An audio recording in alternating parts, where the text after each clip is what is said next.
Thank you. It is good to be with the Urban League. And it's good to be in the Big Easy. Now, I don't know if the fact that this is called the Montreal Convention Center had anything to do with folks coming down to New Orleans. But it is good to be with all of you, and I'm glad I caught you at the beginning of the conference before Bourbon Street has a chance to take a toll on you. All right. Y'all stay out of trouble now. Hey, everybody, please have a seat, have a seat, have a seat.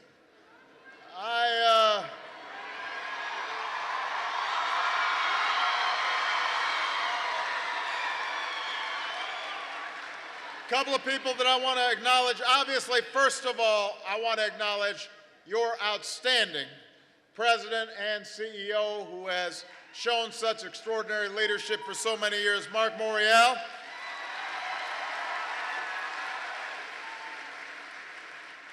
Just like we've got an outstanding former mayor of New Orleans, we've also got the outstanding current mayor of New Orleans, Mitch Landrieu's in the house.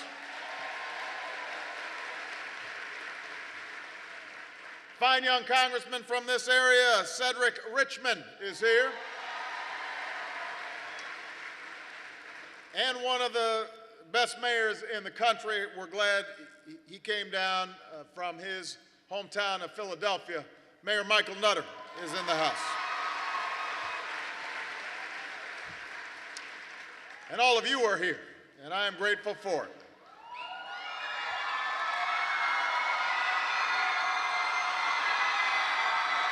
And we love the young people who are in the house.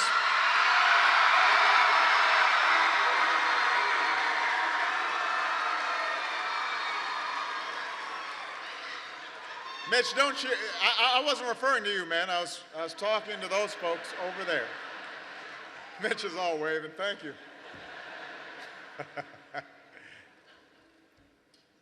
For nearly a century, the National Urban League has been inspiring people of every race and every religion and every walk of life to reach for the dream that lies at the heart of our founding. The promise that no matter who you are, no matter what you look like, no matter where you come from, no matter how modest your beginnings, no matter what the circumstances of your birth, here in America, you can make it if you try.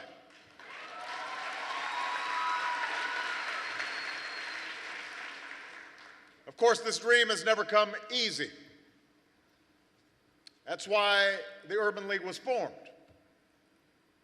In the aftermath of the Civil War, with the South in the grips of Jim Crow, the waves of men and women who traveled north to urban centers discovered that even in their new homes, opportunity was not guaranteed.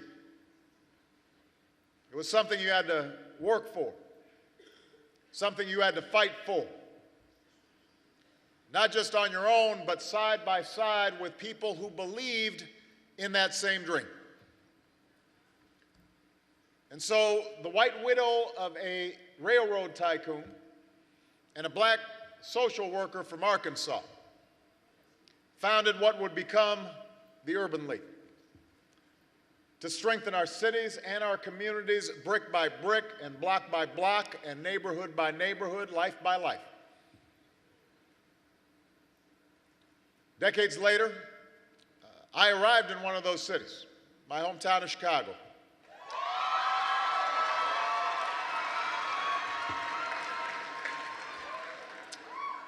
Southside.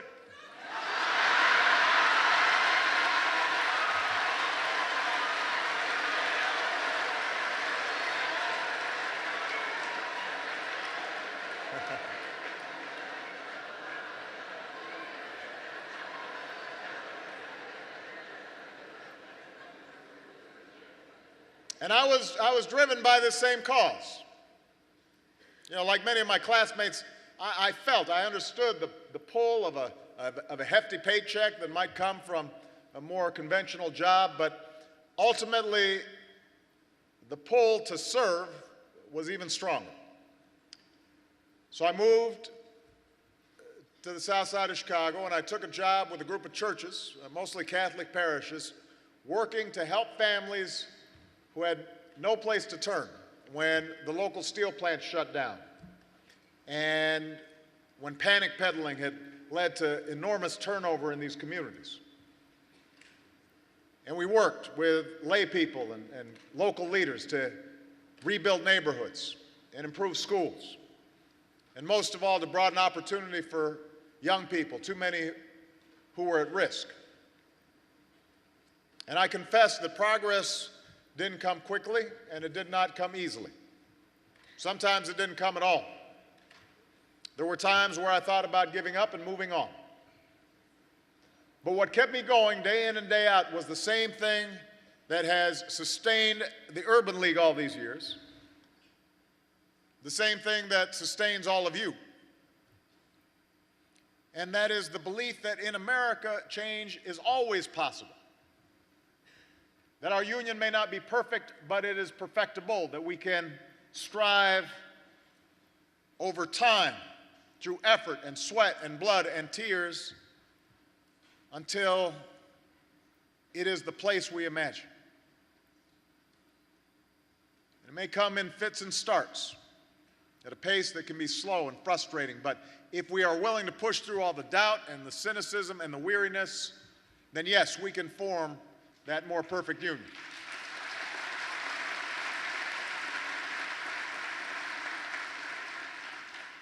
Now, the people who I worked with in those early days in Chicago, they were looking for the same thing that Americans every place aspire to. We're not a nation of people who are looking for handouts. We certainly don't like bailouts. We don't believe government should be in the business of helping people who refuse to help themselves, and we recognize not every government program works. But we do expect hard work to pay off.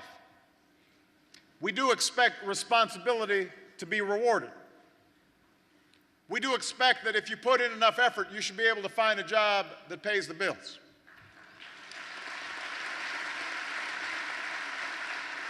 You should be able to own a home you call your own. You should be able to retire in dignity and respect. You should be able to afford the security of health care. And you should be able to give your kids the best education possible.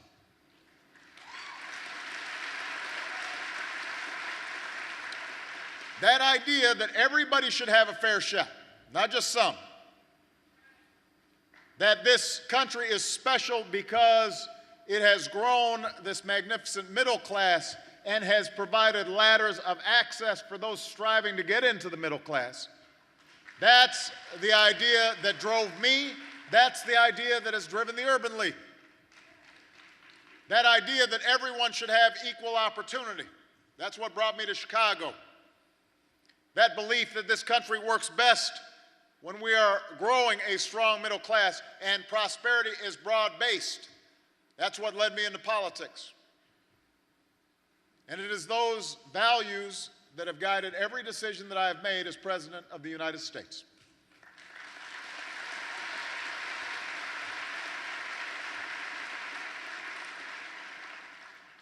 Now today, we're battling our way back from a once-in-a-lifetime economic crisis. And make no mistake, we've made progress in that fight. When I took office, we were losing hundreds of thousands of jobs a month. Our auto industry was on the brink of collapse. Factories were boarding up their windows. We'd gone through almost a decade in which job growth had been sluggish, incomes had declined, costs were going up, all culminating in the financial system coming close to a breakdown. And today, 3.5 years later, we've had 28 straight months of private sector job growth.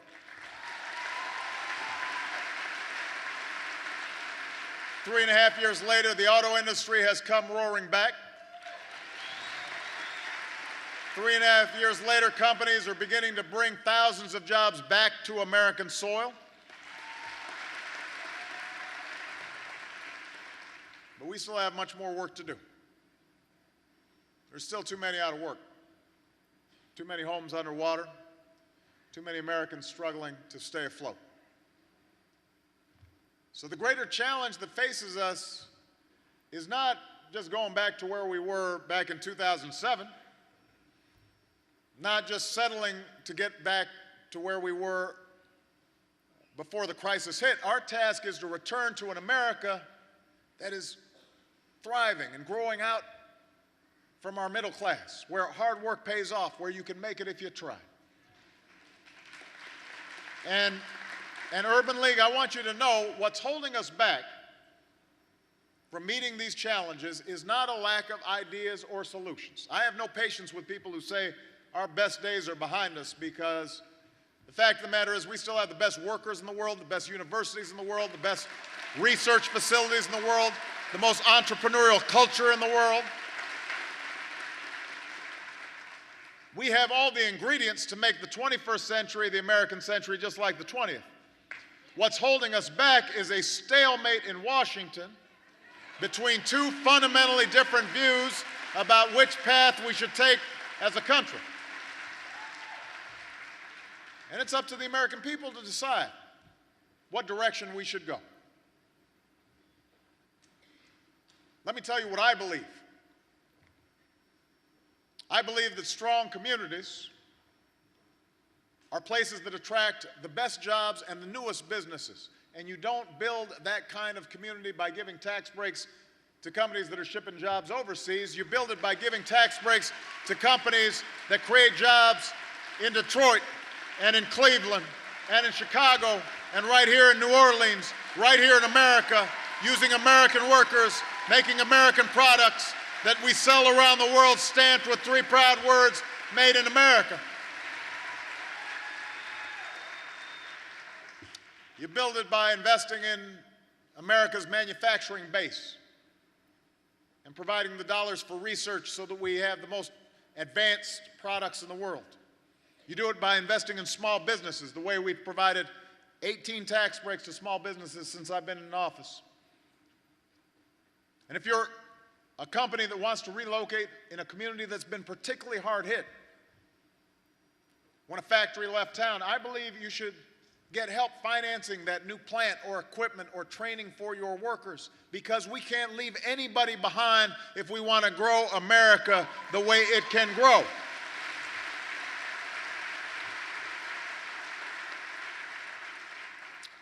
We also believe that every entrepreneur should have the chance to start a business, no matter who you are, no matter what you look like. That's why we've supported financing and assistance and exporting to small businesses across the board. That's why we've helped African American businesses and minority-owned businesses and women-owned businesses gain access to more than $7 billion in contracts and financing that allowed them to grow and create jobs. That's why we've emphasized helping our veterans create small businesses, because if they fought for us, they shouldn't have to fight to get financing when they get home. They shouldn't have to fight for a job when they come home. They shouldn't have to fight for a roof over their heads when they come home. We should honor them the way they've honored us with their service. I believe strong communities are places where people can afford to buy what their local businesses sell. So I ran for president promising to cut taxes for the middle class. And regardless of what you hear during silly political season, I have kept that promise.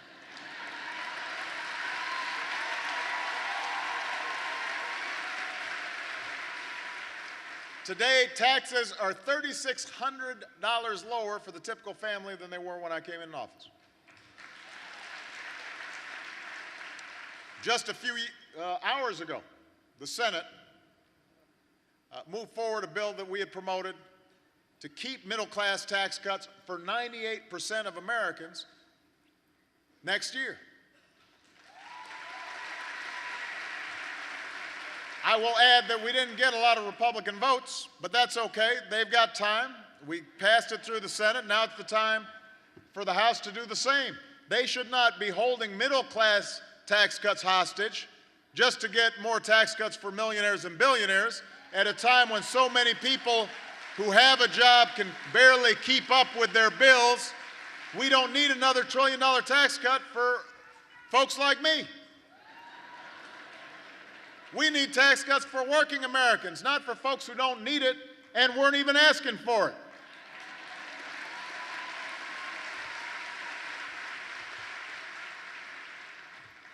Millions of Americans, including more than 2 million African American families, are better off thanks to our extension of the child care tax credit and the earned income tax credit. Because nobody who works hard in America should be poor in America. That's how strong communities are built. And by the way, when working folks have money in their pockets, businesses do well because they've got customers.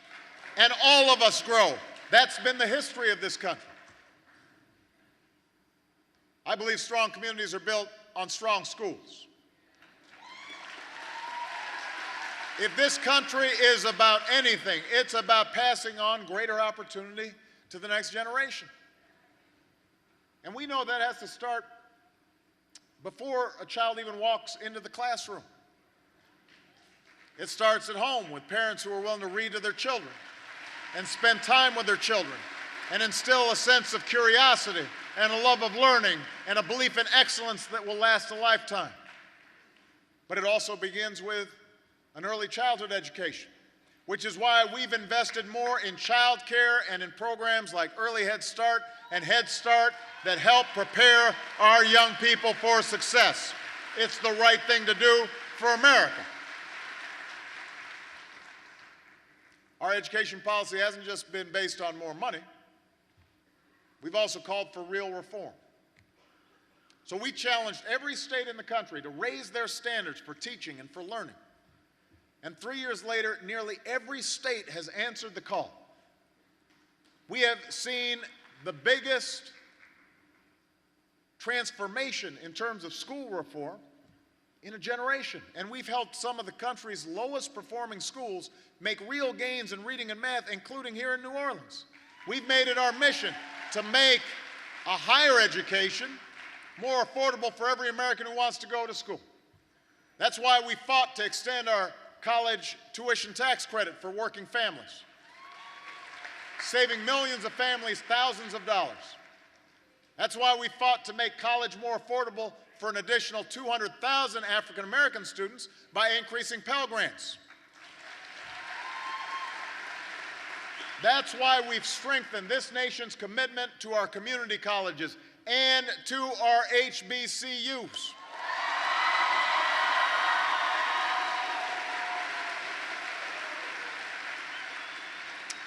That's why tomorrow I'm establishing the first ever White House initiative on educational excellence for African Americans, so that every child has greater access to a complete and competitive education from the time they're born all through the time they get a career. And that's why we're pushing all colleges and universities to cut their costs, because we can't keep asking taxpayers to subsidize skyrocketing tuition. A higher education in the 21st century cannot be a luxury. It is a vital necessity that every American should be able to afford. I want all these young people to be getting a higher education, and I don't want them loaded up with tens of thousands of dollars of debt just to get an education. That's how we make America great.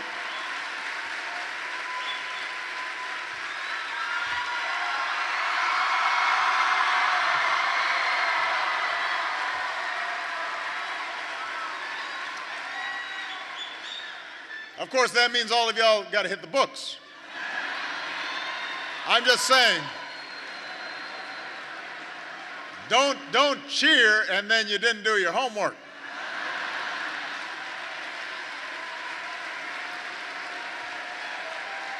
Because that's part of the bargain. That's part of the bargain. America says, we will give you opportunity, but you've got to earn your success.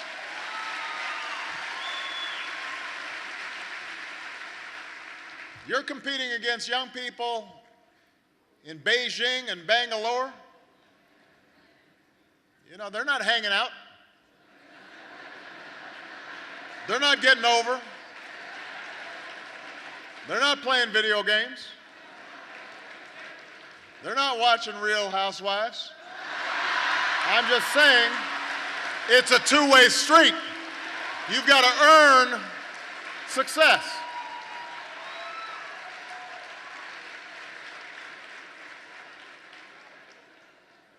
That wasn't in my prepared remarks.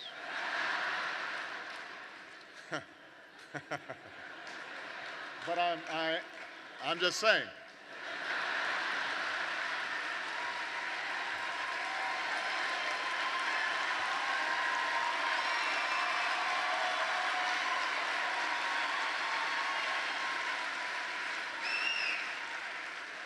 I believe strong communities are places where you and your family can work and save and buy your home.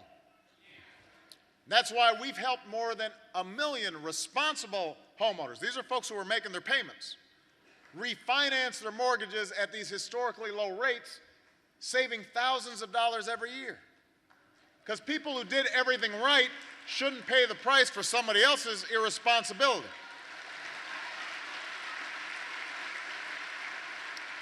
So now we want to expand that refinancing opportunity to every homeowner who's making their payments on time. And while we're at it, let's put construction workers back on the job because they've been hit by the housing bubble bursting. Let's put them back on the job, not only rebuilding roads and bridges and ports, but also rehabilitating homes in communities that have been hit by foreclosures, businesses that have been hit hardest by the housing crisis. That creates jobs, it raises property values, and it strengthens the economy of the entire nation. Strong communities are healthy communities because we believe that in the richest nation on earth, you shouldn't go broke when you get sick. And after a century of trying and a decision now from the highest court in the land, healthcare reform is here to stay. We're moving forward.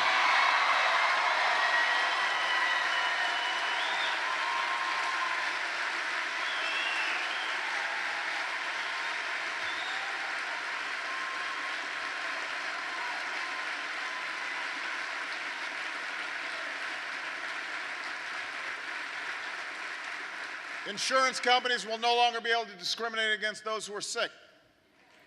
Prescription drug prices will be lower for our seniors, and we're going to close that donut hole. Young people will be able to stay on their parents' insurance until they're 26 years old. 30 million Americans without health insurance will finally know the security of affordable care. We'll improve any aspect of this law and any recommendations and suggestions that those who actually know the healthcare system and aren't just playing politics put forward. But we're going to implement this law, and America is going to be better for it.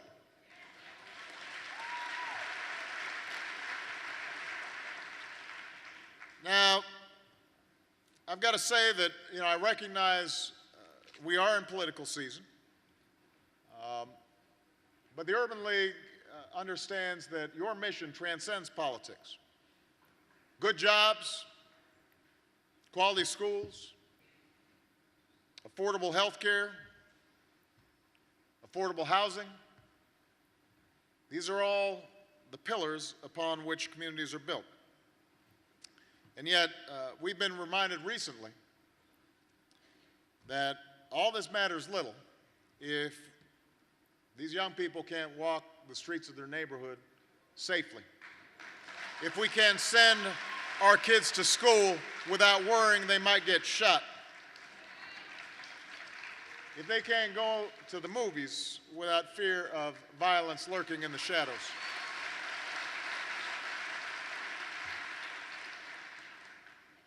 Our hearts break for the victims of the massacre in Aurora. We pray for those who were lost, and we pray for those who love them.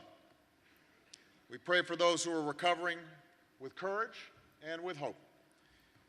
And we also pray for those who succumb to the less publicized acts of violence that plague our communities in so many cities across the country every single day. We can't forget about that.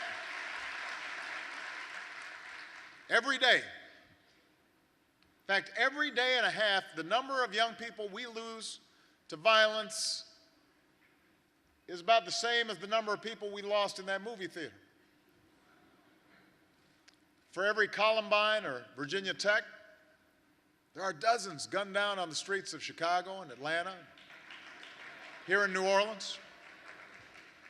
For every Tucson or Aurora, there's daily heartbreak over young Americans shot in Milwaukee or Cleveland. Violence plagues the biggest cities, but it also plagues the smallest towns. It claims the lives of Americans of different ages and different races, and it's tied together by the fact that these young people had dreams and had futures that were cut tragically short. And when there's an extraordinarily heartbreaking tragedy like the one we saw, there's always an outcry immediately after for action. And there's talk of new reforms, and there's talk of new legislation. And too often, those efforts are defeated by politics and by lobbying, and eventually by the pull of our collective attention elsewhere. But what I said in the wake of Tucson was we were going to stay on this persistently. So we've been able to take some actions on our own, recognizing that it's not always easy to get things through Congress these days. The background checks conducted on those looking to purchase firearms are now more thorough and more complete. Instead of just throwing more money at the problem of violence, the federal government is now in the trenches with communities and schools and law enforcement and faith-based institutions, with outstanding mayors like Mayor Nutter and Mayor Landrieu, recognizing that we are stronger when we work together.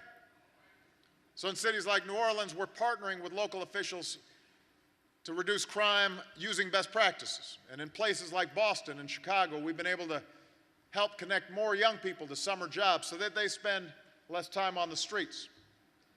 In cities like Detroit and Salinas, we're helping communities set up youth prevention and intervention programs that steer young people away from a life of gang violence and towards the safety and promise of a classroom. But even though we've taken these actions, they're not enough. Other steps to reduce violence have been met with opposition in Congress. This has been true for some time, particularly when it touches on the issue of guns.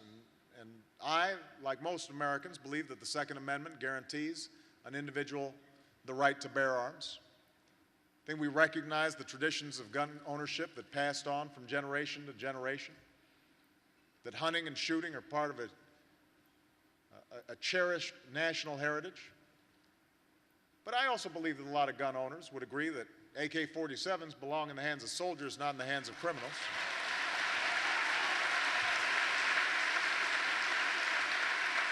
That they belong on the battlefield of war, not on the streets of our cities. I believe the majority of gun owners would agree that we should do everything possible to prevent criminals and fugitives from purchasing weapons, that we should check someone's criminal record before they can check out a gun seller, that a mentally unbalanced individual should not be able to get his hands on a gun so easily. These steps shouldn't be controversial, they should be common sense. So I'm going to continue to work with members of both parties and with religious groups and with civic organizations to arrive at a consensus around violence reduction, not just of gun violence, but violence at every level, on every step. looking at everything we can do to reduce violence and keep our children safe, from improving mental health services for troubled youth to instituting more effective community policing strategies. We should leave no stone unturned and recognize that we have no greater mission as a country than keeping our young people safe.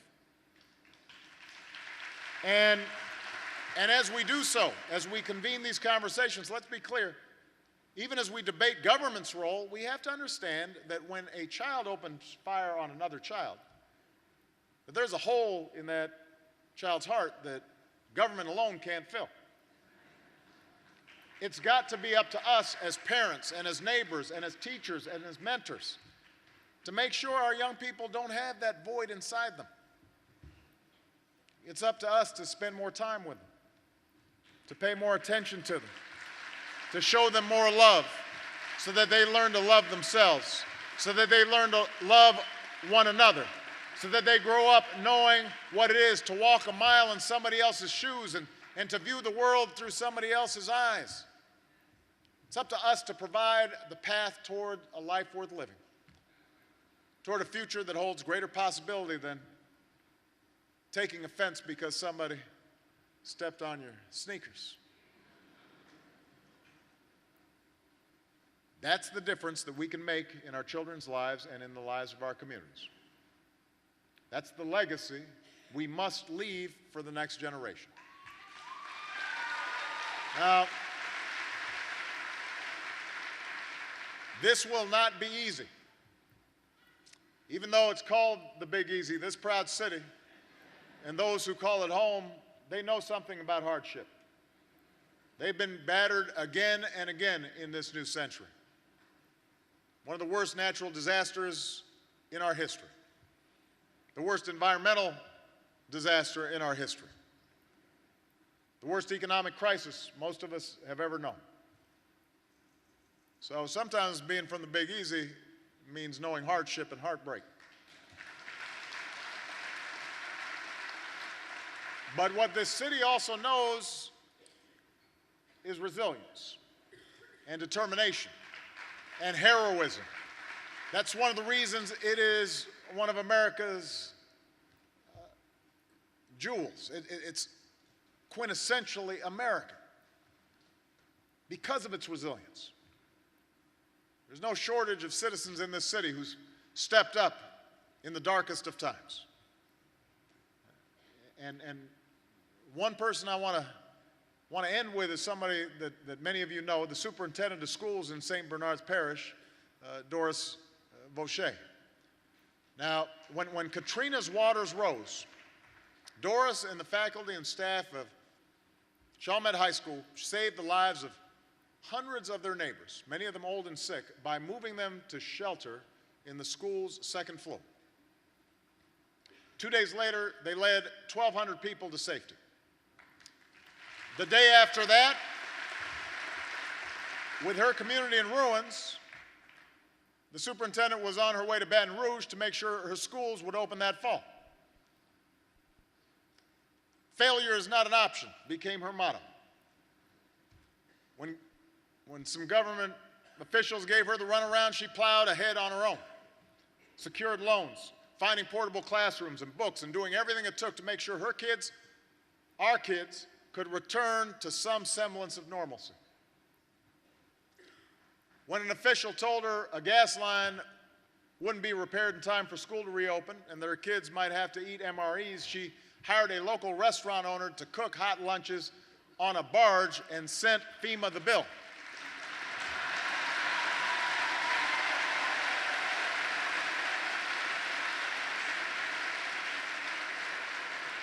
On the first day of school, less than 3 months after Katrina swept ashore, she heard a young child who'd endured nearly 3 months of suffering and hardship yell out loud, "Real food! Real food!" That first night, she said, there were no riots, there were no disruptions. There were just hundreds of people just like you and the person sitting next to you in the blink of an eye, having lost everything that they had worked for over their entire lifetimes, who now looked to us for rescue, and we accepted that responsibility because that's what school people do.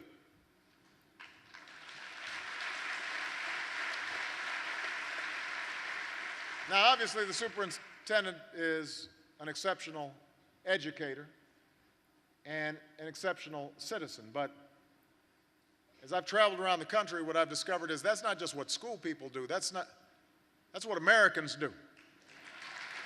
That's what Americans at their best do. When I travel to Joplin, Missouri, that's what folks in Joplin do. When I go to Aurora, that's what people in Colorado do. In urban communities all across America, that's what you do. For more than 2 centuries, our journey has never been easy and our victories have never come quickly. And we have faced our share of struggles and setbacks and climbs that have seemed too steep, just like we do today. But we know what we're fighting for. We can see the America we believe in.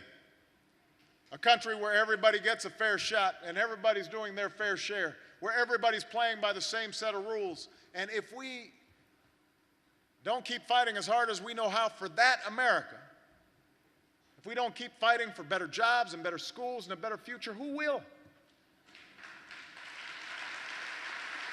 That's our challenge. We don't quit. Folks in New Orleans didn't quit. Americans don't quit. We accept responsibility. We keep on going. We keep marching. We keep moving forward. Failure is not an option. This is not a time for cynics. It is not a time for doubters. It is time for believers. It is time for folks who have faith in the future. I still believe in you, and if you still believe in me, I ask you to stand with me, march with me, fight with me, and as I do, I promise we will finish what we started, turn this economy around, seize our future, and remind the world why the United States of America is the greatest nation on earth. Thank you, Urban League. God bless you. God bless the United States of America.